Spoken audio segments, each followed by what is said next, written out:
Տիկին Ավանեսյան, որպես քաղաքական պաշտոն զբաղեցնող եւ կուսակցական հարցեր ունեն, այսպես ընտրությունների հետ կապված դուք սկսեցիք շնորհավորանքով, բայց ընդդիմությունն ասում է մասսայական կեղծումներ են եղել, իշխանությունը գնացել են մինչ այդ նաեւ ճնշումների ընդդիմադիրներին ճնշումների ճանապարհով եւ հիմա վերահաշվարկի ընթացքում ասում են օրինակ ԿՊ-ն 0 ձայներ է ստացել, այսօր ուժեղ Հայաստանի ներկայացուցիչները ասուլիս տալիս 0 ձայն է ստացել որոշ տեղամասերում, բայց մեծ թվեր են գրել։ Այս ընտրակեղծարարությունը ինչու է գնացել իշխանությունը։ Դե ընդդիմությունը մի փոքր երևի ինքնախոստովանանքով է հանդես գալիս եւ եթե այս ընտրություններին դիտարկենք ընտրակեղծարարության հիմնական ձևը ընտրակաշառքը, տեսնում ենք թե որ ուժերն են ընտրակաշառք բաժանել, որ ուժերի ներկայացուցիչների հետ է հարուցված քրեական գործեր եւ ցավում եմ, որ այս ուժերը, ընդդիմադիրները հերթական անգամ ոչ թե դիմեցին ժողովրդին, ոչ թե հանդես եկան ծրագրով, խոստումներով, զարգացման նոր ել ավելի վառ պատկերացումներով, այլ դիմեցին 3 մեթոդի՝ ընտրակեղծիքներ, ընտրակաշառքների ձևաչափով, մանիպուլյացիաներ եւ կեղծ թեզերի շրջանառություն եւ ըստ էության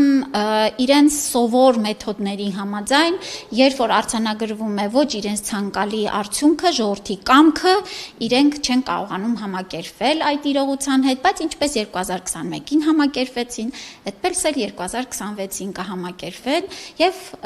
ուրեմն կհասկանան, որ Հայաստանի Հանրապետությունում այլևս ժողովրդի կամքը հնարավոր չէ խեղել։ Հաջորդիվ պետք է ասեմ, որ մինչ այս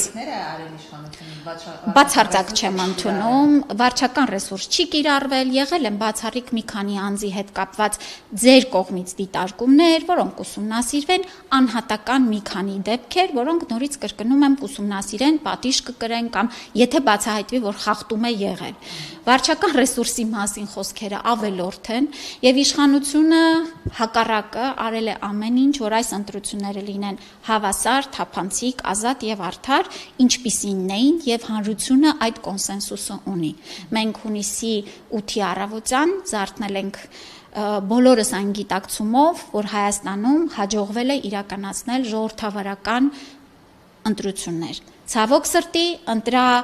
կաշառքները դեռ մեր իրականության մաս են եւ մեր հաջորդիվ նաեւ կառավարության եւ իշխանության պայքարը ընտրակաշառքները արմատախիլ անելու մասով վստահ եմ վճռական է լինելու։ Ընդդիմադիրներն ասում են, եթե օրինակ ձեր իշխանության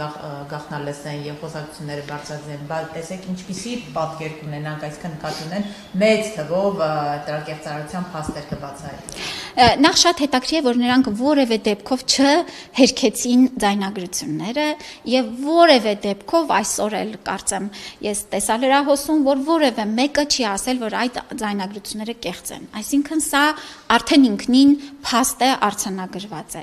Երկրորդը մեր հեռախոսահամարները եւ ընդհանրապես Հայաստանի Հանրապետությունում պատկան մարմինները իրավաչափության շրջանակներում վստահ եմ իրականացնում են օպերատիվ բացարձակ եւ մինչ այս տարիների ընթացքում նաեւ իշխանության ներկայացուցիչների նկատմամբ քրեական գործերի հարուցումը եւ այլն ցույց է տալիս, որ որևէ կաշկանդվածություն չունեն, բայց չկան փաստեր, որովհետեւ մենք դիմելով մեր ժողովրդին նախորդ 5 տարիներին իրականացնելով նրանց կողմից տված մանդատով մեզ պատվիրակությունները անելու Հայաստանում փոփոխություններ հասնելու փոփոխությունների եւ հաստատելու խաղաղություն իրացրեցինք եւ նրանք էլ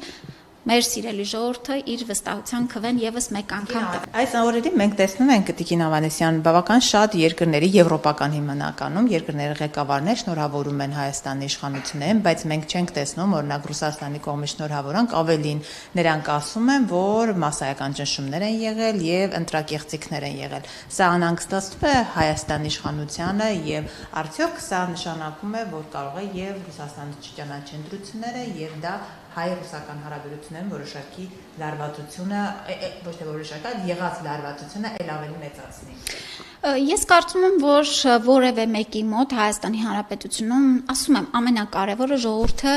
ընդունել է ընտրությունների արդյունքները որպես ազատ, արդար, թափանցիկ ընտրություններ եւ Հայաստանի ընտրությունների ամենակարևոր